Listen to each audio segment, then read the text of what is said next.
panels, and we would love all of our students to come out and avail themselves of those networks and conversations. Okay, so this How I Got This Job or How I Got into Grad School series is informal and it's really tactical. We want our alumni to share their tips about how they maneuver to get into the grad school or the job that they're in, what the job search or grad school search process was like, what self-assessment was involved, network, research, admissions, interviews, and then what it's like for Syeda at grad school now. So we'll begin with a few questions from me to Syeda. Then we're going to open it up to questions from all of you. So I hope you are listening. Jot down some notes. You may have come with questions. When we get to the Q&A period, please turn on your mic so you can answer your question and you'll introduce yourself to Syeda. So before my first question, everyone, could you please into the chat tell us what your major is, if you have one, write undeclared, and what year you are. So I'd love to see those coming into the chat for Syeda to take a quick look at so she knows who's in the room. Okay, so just repeating that real quickly. Please send through the chat your year and your major or your intended major. Okay, let's see what we have coming through.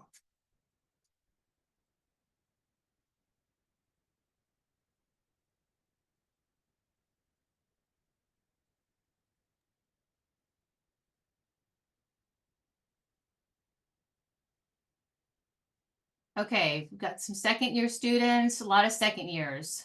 Data science, econ and comm. First year, fourth year, econ and stat. So we've got a good mix, a lot of second years on the call. There's a data science major now. That's new, no? Yes, it is. They have the first cohort of majors. So first it was a master's program and PhD program, and now they have launched the undergrad BA. That's awesome. And next time you come to grounds, you'll see their building. It is fantastic. Oh, okay. It's where the I think it was a hotel across the street from the tennis courts. All right, so why don't we get started? So we have some questions for Syeda, and the first one is, could you start by introducing yourself, give us a skim of your UVA resume, and talk a little bit about your career trajectory since. Awesome. Well, really nice to meet all of you. I feel like I was there a year ago, but it's been a very long time now. Definitely recommend going to the career forum. But so yeah, just a quick overview of my time at UVA. I studied econ and I did a minor in foreign affairs. And a couple of things I was involved in. I helped Jen with a lot of the economics career events. I did this program called CASH. I forget what it stands for, but it helps folks in the community file their taxes, and then just some random other things that I personally enjoyed. And I know a lot of people transition into econ maybe after not getting into the commerce school, but for me, econ was kind of my interest since day one. I didn't apply to comms at all. I liked the theory behind econ and the more applicable side. I had taken one class in high school and I was really interested in it. But as I started to kind of go through university, I started to figure out, okay, what can I do with econ? Like econ as a subject, right? PhD, but I did not want to, I didn't want to study economics academically anymore. So I did focus to the more business consulting side. The great thing about econ is it's such a broad subject that touches kind of everything. I never really had to explain myself or my major when I did interviews. You know, everyone knows econ and they say like, oh, okay, business, kind of math, analytical background. Whereas I know some of my friends that majored in some other things had to explain why they majored and what they did in their interviews. And if it wasn't kind of a direct match, sometimes they struggled a bit. I say all this to say that I used econ as my major as a strong point in all of my interviews. So as Jen mentioned, over the summer of after my third year, I interned at Alpha Sites, which is crazy because Alpha Sites started in London and they were actually here on campus here last week. So just crazy full circle. But it was more of a like information aggregator, expert services network. And through that, my client at Alpha Sites that I worked for this summer was a consulting client. And I started realizing I actually liked what my client was doing. So then I pursued a consulting recruitment, but mission and impact are always pretty central in my criteria for jobs. And so I thought a lot of the business jobs didn't meet the impact that I was looking for. But then through one network or two, I found out about federal consulting. So it wasn't really advertised that much. It's been going on for a very long time, like with Booz Allen Hamilton, like very early on, but it's not something that I think is as advertised on campus that much. Maybe it is now. But when I talk to the folks over on the federal consulting side of the house, I connected a lot more with kind of I think the mission oriented impact of federal agencies. So I interviewed for a few, ended up at Accenture, working in federal consulting. So the types of work I did was help implement large scale technology transitions at government agencies. Transitioned to Deloitte and did the same thing. And then now I'm here at my MBA. I've worked for about 5-6 years in federal consulting, and now I'm here at my MBA, trying to get a little bit more well-rounded. And then I will be returning to Deloitte after the program. Great. Thank you so much for that, Skim. I will say that Accenture Federal Service practice is more visible on grounds these days and over the last few years. And some of the other consulting firms as well. We see much more of a federal presence, and that has been a very popular field for the econ majors recently. Great. So I think we'll leave more questions about consulting and your work there to our students a little later. I want to dive right into the MBA process. So what was your thought about MBA? You said you've been at work for 5 or 6 years. Why did you pivot, go back to school? And then what was that application process like, the research that you conducted, and then the tactical applications? Sure. When I graduated from UVA, I think I was under the mindset, like, I do not want to go back to school again. This is it for me. I thought, okay, I'll go back to school if there's a very certain topic that I'm very interested in and would want to do more like a research role in it. So more of like a PhD area. Business school was never on my mind, like ever. I was almost kind of against it, right? Because I didn't study commerce in undergrad. I was like, no, I don't need this. Like, you can learn everything in business school on the job, which a lot of it I did. But then in federal consulting, I was very focused on technology implementation. So I got very well versed in very specific technology. I don't have a computer science background, but I worked in software development teams as a product manager. And I wouldn't say I became technical, but I became very niche in the type of technologies that I was helping implement. And I felt like I was just like, kind of, okay, econ was very broad, and then I just kind of started to dwindle down and become very niche in what I was doing. And then I started to network at Deloitte, and they would always look at my resume and say like, oh, you were in technology implementation, you should join projects like this. And so I wanted just to kind of broaden my skill set, because I wasn't in commerce. I didn't learn, accounting or finance, marketing really, and those types of subjects interested me. You can learn it on the job. As you get more senior, you shy away from implementation work and more sales and marketing and business development. And you can do it perfectly fine without an MBA. Most people, I think, within the Deloitte federal technology practice get promoted without an MBA. It's a little bit different on the commercial side. It's heavier that there's more people doing MBAs on the commercial side of the house, but on the federal side of the house, I would say 75% of like the partners and principals I know don't have an MBA. But it was kind of just a personal interest of mine where I wanted to learn in a classroom again, which was kind of paradoxical to when I graduated, but I was kind of itching for it. A lot of people will get certifications in finance or things of that sort kind of after work and at night school, but I didn't want to do that. And I don't know, I just wanted to be in the classroom again and learn through kind of that lens. And more of like a personal motivation, I wanted to challenge myself a little bit more culturally and personally as well, aside from academically. And I felt that a lot of the US MBAs, they're really, really great programs, but I'd be going to school with people that I went to undergrad with and that I work with at Deloitte, similar people, right? So I really wanted to change, kind of challenge myself on a personal level, which is why I chose to do an MBA abroad. The more tactical way or the tactical process that I followed was I kind of made the decision early on that if going abroad for my MBA doesn't work out, I'm not going to get an MBA.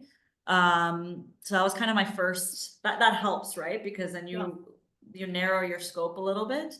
And then once I kind of made that decision that I want to go abroad, Europe is kind of has the next best set of schools outside of the US. So I narrowed my scope to Europe, and then I just did research on the top European schools. I applied to the university I go to now, ESA, or you can say IESE for short. And it's the number one program in Europe. And it kind of matched a lot of my other interests as well. There's obviously LBS in London, but they speak English there. I wanted to challenge myself on multiple levels, where I don't speak the language. It's a different culture matched with academics. So ESA is really well known for its academics and like the academic rigor, which I wanted to make sure was very high up on the list. So it kind of fit all my criteria there. I applied, and once I was accepted, I didn't apply anywhere else actually. I just applied to ESA. I applied early action and I got in, and that was that. So is the program in English, or Spanish, or combo? It's in English. The whole program is International students from all over there, and you're all, okay. Yeah, and that brings up a good point. A lot of US schools will say they have an international cohort, and then you double click and you realize it's people that have a international background because their parents moved a couple, generations ago, and that's international. Whereas at ESA, we have, I think 15%, no, less than that, 10% are from the US, and the rest are from all over the world. So you can imagine like the types of problems that I've encountered on a personal, or how people think is so different. And even the way I've taken a couple of econ classes here at ESA, and even the way economics is taught is different than how I learned it. And it's been eye-opening for me from like an international like thought perspective about how different countries think. And I would not have gotten that perspective if I went to a US school. There's obviously trade-offs that I examined, but ultimately I decided that the benefits that I saw in the school were enough for me to want to come here, weighing the trade-offs. Okay, great. That's helpful. And again, we'll let the students go a little bit deeper into questions about the program. I am curious to know if Deloitte was supportive financially for you with the program. Yeah, that's a great question. So short answer, yes, but it was a lot of the consulting firms that aren't MBB, that aren't McKinsey, Bain, BCG. These MBA sponsorships it's not marketed. It's not very well known. There's very, very, very limited spots. So even though I applied and very fortunately, I applied to the Deloitte sponsorship program, and very fortunately I got accepted. It wasn't, I would have still come without. Okay. I would have come without the sponsorship. And I can kind of, if anyone has any questions, like how financially I've supported myself, I'm happy to be very transparent about that, because it is a very big consideration, right? Because it's MBAs aren't mandatory. You're taking 2 years, you're spending money, but then it's 2 years of like foregone income. There's a lot of lenses. And even though Deloitte sponsors, they reimburse me after I work for 2 years. So I'm actually financing 100% myself and through loans. And once I return to Deloitte and work for 2 years, then they will reimburse me from the tuition. So even though I'm sponsored, I still had to figure out how to get here on my own. And I would have still done it even if the sponsorship wasn't there. Okay, that's really helpful to know. And we may have some more questions about that, going a little bit deeper. You mentioned that it's really, I think it's probably pretty competitive then for United States students, 10 or to 15% accepted. What do you think in your background made you a competitive candidate? I know that's hard to answer. You're not on the admissions committee, but could you share a little bit about that? Yeah, I think and I can't speak too much to US schools because I never did a huge due diligence in kind of their mission and their values, but I know for a lot of European business schools, identity is very important, and like cultural fit is very important. So one of ESA's missions is impact and doing business for good. And again, kind of going back to that impact criteria that I had, even in undergrad, I was also looking for that at the school I was choosing. So it kind of it shows in a lot of the curriculum, and it shows the employers that they bring in to campus for recruiting. So because of like this sustainability, doing business for good mission, I was able to talk a lot about my experience kind of in and outside of work that tied to that. So I would say the advice I have is if I would do a lot of research into like the MBA programs, kind of bread and butter, if I must, because they also want to make sure you're a good cultural fit. If you're going to a MBA that's more research heavy, probably you also want to be interested in academia and research. If it's more tech and has some engineering programs, even maybe you want to make sure that you're also interested in that and can talk about that.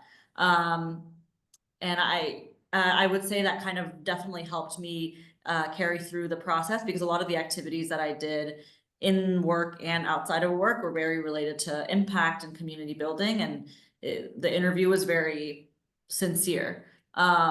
The one thing I will say is this is kind of an extra thing that we do, right? To go get a master's or an MBA. Like I said, I didn't need it for my job to keep getting promoted, especially working in tech. MBAs aren't needed, right? You kind of get more skilled through certifications. So because of that, I was very selective where I wanted to go invest my time and money.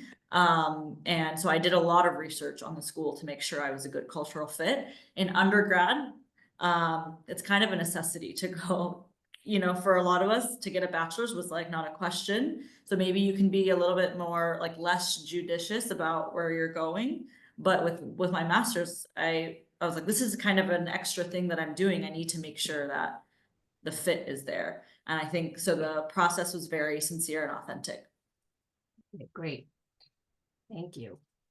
Do you find that you are speaking Spanish often? How much Spanish are you using in your everyday life? A lot less than I hoped, because the program is in English, so every class is in English. And I mean, I speak Spanish when I'm outside of the school, like grocery shop, what have you. And I take Spanish classes that's provided through the school as well. But it's an international program, so the base language is English. So one of my goals was to become fluent in Spanish, and I'm decently fluent. But that was also on my own. I have 2 Spanish speaking roommates, and one of my goals was, okay, we're gonna have at least 1 hour a day where we just speak Spanish, and we never did that. So that's more on me. If language competency is something you're interested in, it's kind of on you to make sure you go after that. I unfortunately didn't capitalize on it as much, but I am much more fluent than before I came. But I am fluent in Spain Spanish than what we get taught in the US. So that was also different. Yeah, that's probably a learning curve, eye-opening as well, right? Oh, Yes. this is something else. Yeah. What about, can you talk a little bit about your internship? How did that, is that required for the program, like many MBA programs it is? Did you find that yourself? And what was your internship? What was it like? I saw on LinkedIn that you did something last summer. Yeah. In the MBA program, like you said, in most MBA programs, doing an internship is a requirement. You receive credits and you need it to graduate. And again, I had some criteria that I was looking for in an internship. The criteria was startup scale up, because as I mentioned, I worked at Accenture and Deloitte throughout my whole career, and very corporate, very, large. And I wanted to experience what it's like working at a startup scale up, with it being a little bit less risky than joining full time. So startup scale up in AI, just because I was interested in the topic. It's trending, it's everywhere. And then also in Spain as well. I wanted to stay here for the summer to just get a little bit more time out of Spain. And so I interned at a real estate AI firm. They build products using AI for the real estate industry. I didn't know anything about real estate, but they were looking for a product intern, which is where I have experience. They came to campus, they were hiring 1 intern, and it was a great experience. It's actually taught me that I definitely have the tolerance to work for a startup scale up in the future. It's not as scary, or I would say even risky, as maybe I thought. And there are a lot of good things about working at a scale up or a startup that you don't get working at a corporate. Obviously, there's trade-offs again, but it's opened my eyes to wanting to pursue working at a startup in the future, or potentially even creating my own, which I would have never gotten if I hadn't done it, because I'm so used to the safety net of working in a corporate environment, which is, there's nothing wrong with that. This is where I needed to be when I graduated university. Yeah, I wanted to make sure I got an internship where I, again, challenged myself to do something in an area that I wasn't familiar with. That's terrific. Thank you so much. It sounds like there are lots of recruiting opportunities on the campus. I almost said on grounds, on the campus. Recruiters are coming back, and maybe more multinational opportunities. Could you talk a little bit about that? Who's coming to recruit? Yeah, there are definitely more multinational companies here at ESA. It's a little complicated, because for the internship, all students are legally able to work in Spain without a different sponsorship or visa. But full time, you need sponsorship from the company, and that is very difficult to get. I'm sure if there's any international students on the call right now, getting a sponsorship from a US firm is difficult. It's the same thing here. But for the internship, you can work legally without any sponsorship. So for full time, the company really has to believe that a European citizen can't fulfill the same requirement as a US citizen.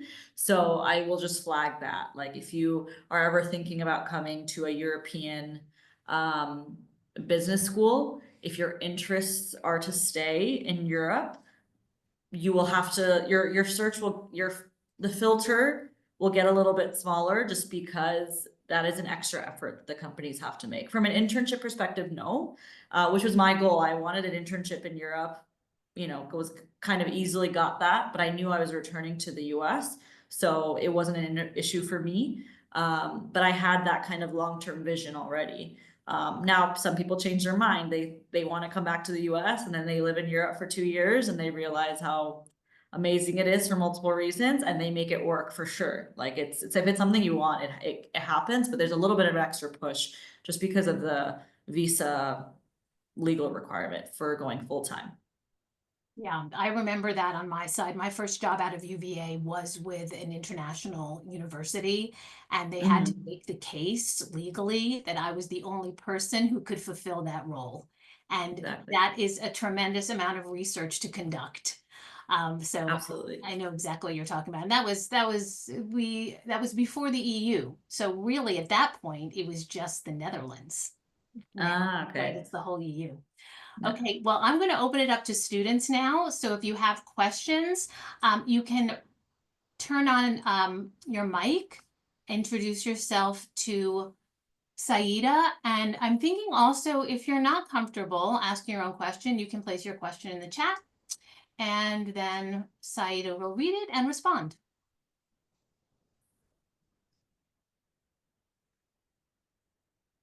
And we'll give everyone just a minute.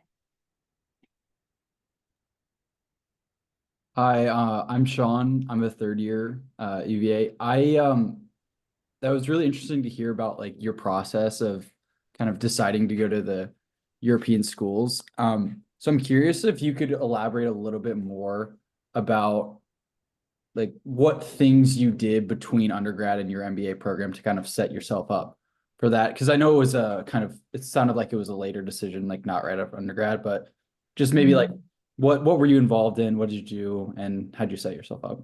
Thank you. Yeah, great question. So I think after I graduated, I was not thinking about how to set myself up to go and be a good candidate for an MBA at all. I was just kind of doing my thing. The first year out of undergrad, it was nice to finally be making money again. I was traveling and doing all of that, making sure I was still doing well at work so I could get promoted. And then I started to kind of hit maybe a little bit of a plateau, or even I would say like an early to midlife crisis, I would say, where I again like kind of I started to feel like I was kind of pigeonholing myself a little bit with the work that I was doing, and working in consulting. It's really large and there's a lot of resources, but it's hard to kind of pivot within consulting. They always say like, oh, you're working at a big firm, you can just go from technology to strategy to finance to marketing. It's so easy. This firm is so big. We have so many resources, but it's not. Like each kind of portfolio works very differently, almost like different businesses in a company. So I tried a little bit one time to pivot out of technology implementation into strategy. And it was very, very, very difficult. And it makes sense because I didn't have the experience in strategy. To work in strategy, you need a little bit more, technicals. Technical is not the right word, more finance skills or more, I would say Excel knowledge and things of that sort that I didn't have. And so I found it difficult to like kind of move around, even working at a big firm. So I was getting to the decision of, okay, I either get a new job where it allows me maybe like a rotational program where I get to do like finance, marketing, and tech and product and all of that and operations. But so it was either that or get an MBA and kind of upskill myself from a learning environment. And I would say I made the decision to want to do an MBA maybe 2 years before I joined ESA. So it's kind of like a 2-year process. I took the GRE before even knowing if I fully wanted to get an MBA. And just so I could give myself enough time if I didn't do well to retake it, etc. It's a time commitment, but it's probably the most daunting part of the MBA process. Everything else of the application process is actually very rewarding. Not that the GRE is not rewarding, but it is just another standardized test that you have to study for. So I did that kind of 2 years in advance of the MBA, because I was thinking like, okay, do I want to switch jobs and become a little and try out different things, or do I want to get an MBA? Let me just take the GRE just so I have the option and I'm not going against a deadline if last minute I decide. And then once I started to do some research about the European MBAs, it started to become a little bit more real that I wanted to get an MBA.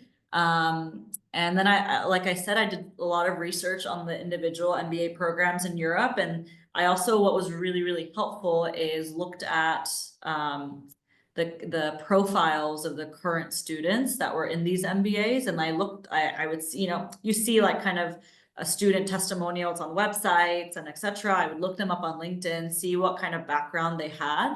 And that helped me, I would say, about a year and a half, a year outside to think about if I'm a good candidate. I had already had some characteristics that were probably attractive to ESA, like I volunteered a lot and things of that sort. But then I also started to form my like story, my 5 to 10 year journey. As much as sometimes we hate doing those kinds of things, you have to know that coming into an MBA, like not very concretely, but okay, in 5 years, I want to become a product manager that is more well-versed in marketing. That's a great 5-year plan. And then in 10 years, I want to run my own company, or I want to work up the ladder of a company I've been working at to become a CMO, like chief marketing officer, or I want to be a chief product officer. That's it. And then obviously you figure out some of the details underneath that, but you have to have kind of a vision of your life. But this is years after after UVA though. As I told you, when I graduated, I did not want an MBA. Like I never even thought about getting an MBA. So I wasn't setting myself up from day one after graduating UVA to get an MBA. So if any of you are even thinking about an MBA, you are light years ahead of where I was when I graduated. I would say the process started about 2 years before I came. Hopefully that answers your question. Definitely. Thank you. Hey, anybody else? Hi, my name is Elisa. I'm currently a 4th-year student double majoring in econ and drama, and I actually also interned in Alpha Sites. I interned there last summer. So I'm just really curious, because I'm also interested in pursuing consulting. How do you see your internship at Alpha Sites build up to your career? What are some skills that you learned that you feel like really helpful throughout your career? I think the biggest things I learned at Alpha Sites that helped me in consulting were the personal, like interpersonal skills. From the role that I had, I was cold calling and talking to people on the phone every day. I don't know if you had a similar role, but talking to clients. That's what you do in consulting. You talk to clients all the time, every day. So that kind of interpersonal skill building was very, very helpful. And it also teaches you how to work well on a cross-functional team as well. How to deal with maybe a manager that's a little bit more micromanaging, and then another manager that's more hands-off. Those types of things they always ask you in interviews, and then I had very tangible stories to tell just from the 3 months that I was at Alpha Sites. But I would say the biggest thing is learning how to deal with clients, keep them happy, how to answer their questions to problems was definitely very helpful for what I got at Alpha Sites. Alpha Sites is not consulting, but it's client facing, and you're talking to the client every day, which even in like early in very junior consulting roles, you don't talk to the client, but at Alpha Sites you talk to them. So that I was able to kind of play that up in my interviews that were very helped me, I think, land the job. And then even in the job, it was very helpful to already kind of know how to talk to clients. Yeah, thank you so much. I think Alpha Sites definitely gives a lot of client-facing opportunities and allows us to practice that. One of their VPs was here about 2 weeks ago, speaking with students and doing some resume reviews. So they Oh, continue to be, yeah, well represented on grounds. great. Anyone else? Oh, there's something in the chat. Let's see. So I'll just read it aloud. I'm really interested in the way MBA programs teach, especially in areas like management, ethics, and global markets. But I'm not sure I see myself in traditional corporate paths. From your experience, have you seen MBA grads pursue careers that align more with public service, social impact, or mission-driven work? Yeah, great question, Sarah. Yes, definitely. And a lot of people feel the same way as you as well.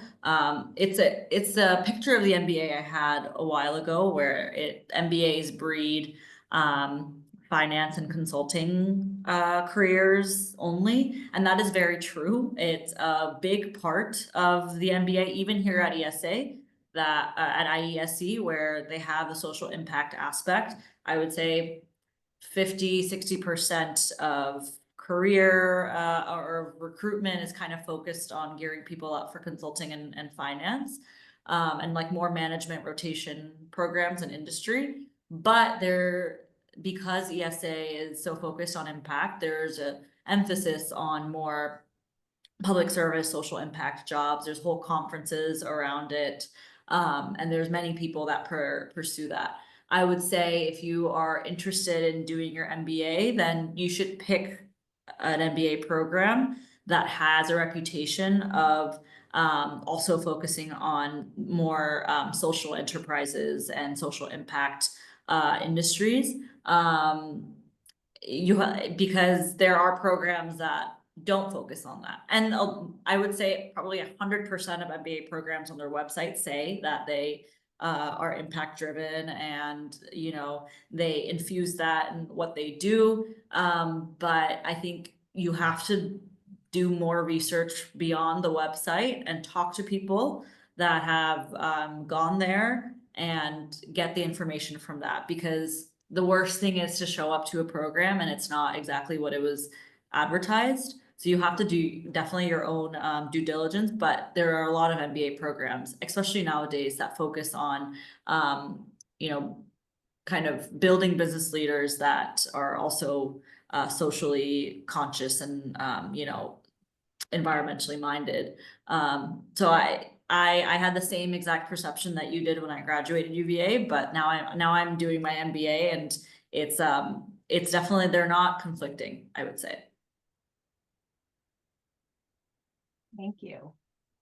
Other questions about school or consulting?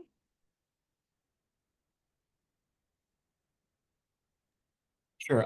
Do you find that like some of your peers who want to return to the US for work after their MBA struggle with marketing it to like American firms, or do you find that like that's not really an issue that you've experienced?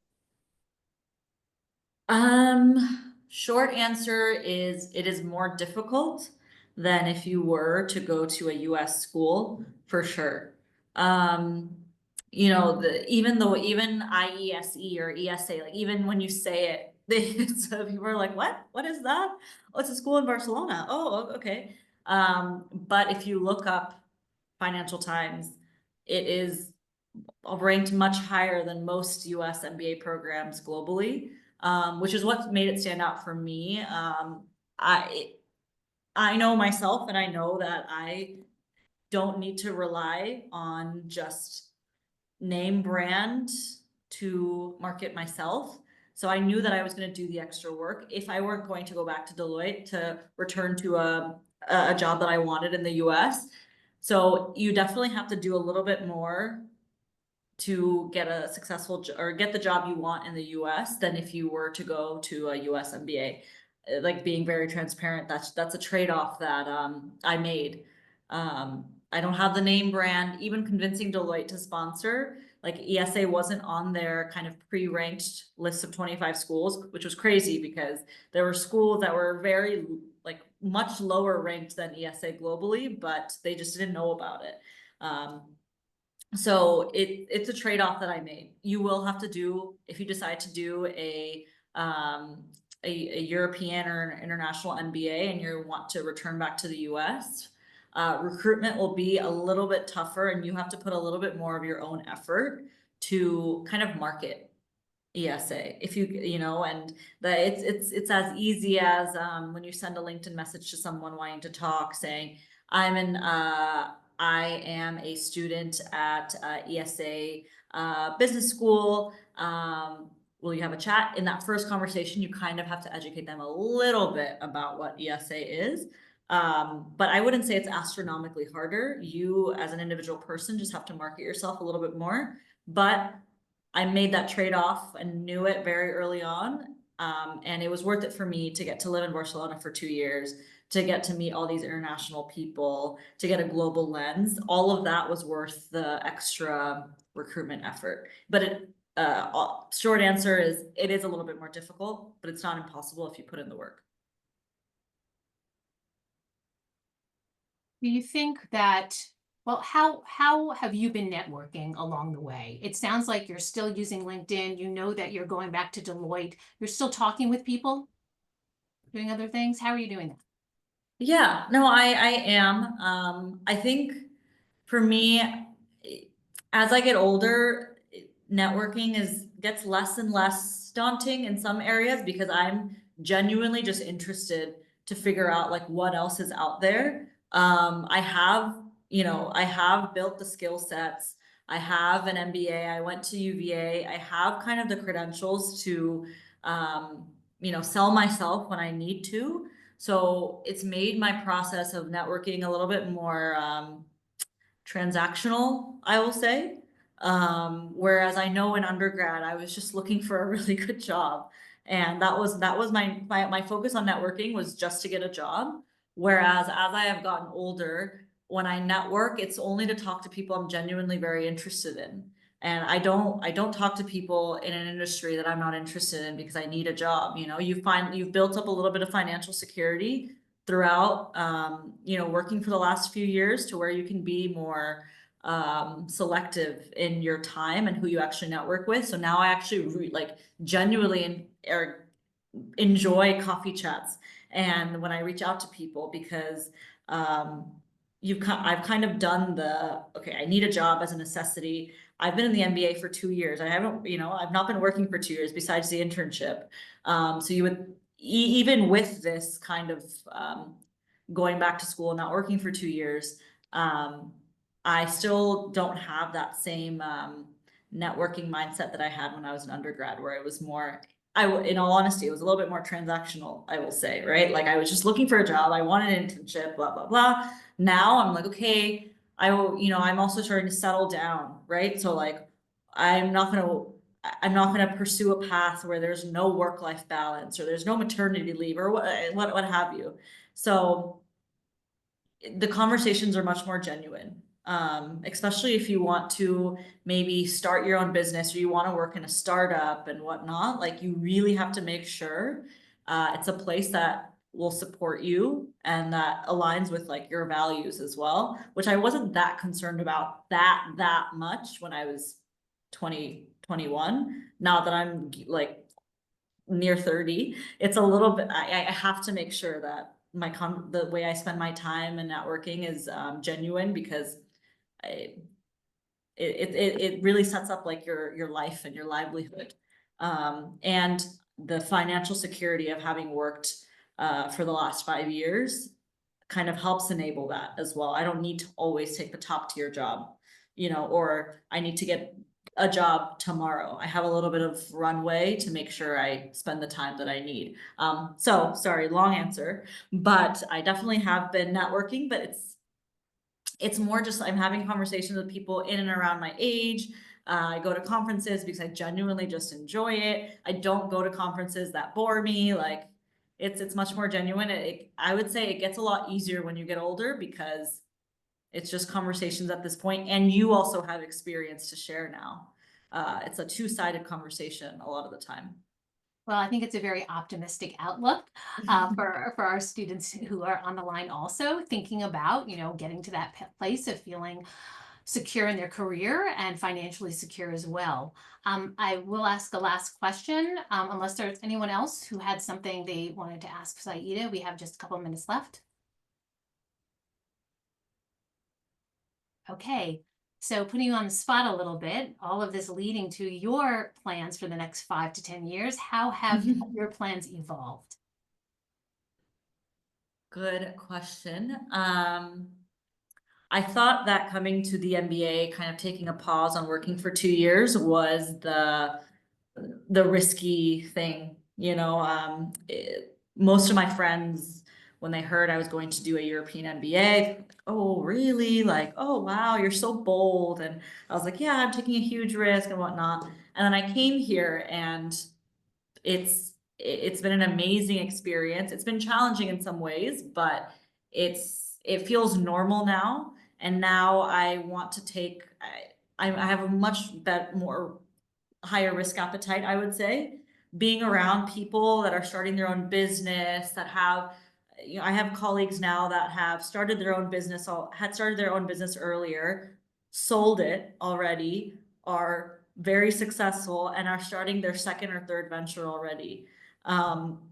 So it almost makes me feel like I have just always taken the safe approach of working at a big corporate firm, which again is what I needed the last 5 to 6 years. It was like the perfect fit for me. And then I thought, okay, I'm gonna take a little bit of a risk and get an MBA. I'm graduating in a month, and I still, like, I have an appetite for more. I thought by this time, you know, I'm getting a wee bit older, maybe I need to start settling down, which I am, but from like a business perspective, I have more of an appetite to want to create something different and something new, whether it's starting my own or joining kind of a scale up or a startup. I am going back to Deloitte because, like I told you, they will only pay me once I work there for 2 years. I might work there for more. I do enjoy my job a lot there. If I can find a little bit more of like an entrepreneurial, innovative role there, I would stay. But I am kind of like on the side having conversations with people about potentially finding like a business partner to start something. I don't know what yet. I talk to a lot of professors here. I think access to professors is probably the biggest value that I've seen in terms of networking, because MBA professors, a lot of them aren't like academics. MBA professors have worked somewhere for many, many years, and now they are professors, or they do it part-time, they own their own consulting firm, blah, blah, blah.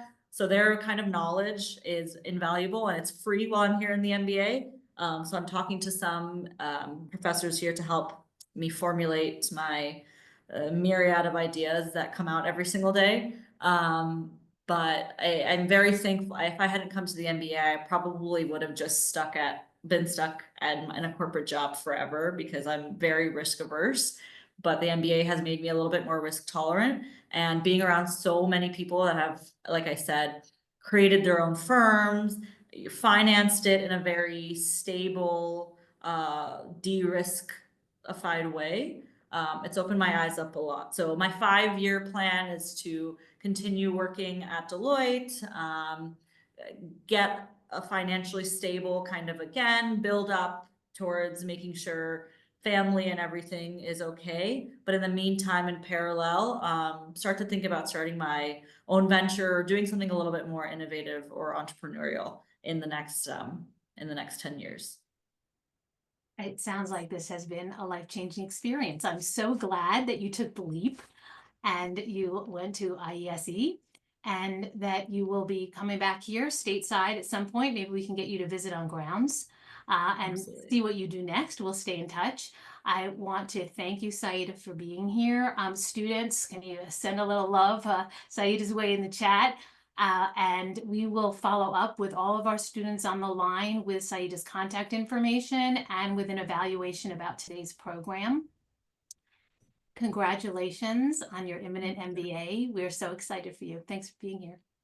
Yeah, thank you. Thanks, Jen. Thanks, Shabir. Great to be back. And yeah, I think they'll share my email. I'm happy to talk about anything and everything about the MBA. It's been the greatest experience of my life.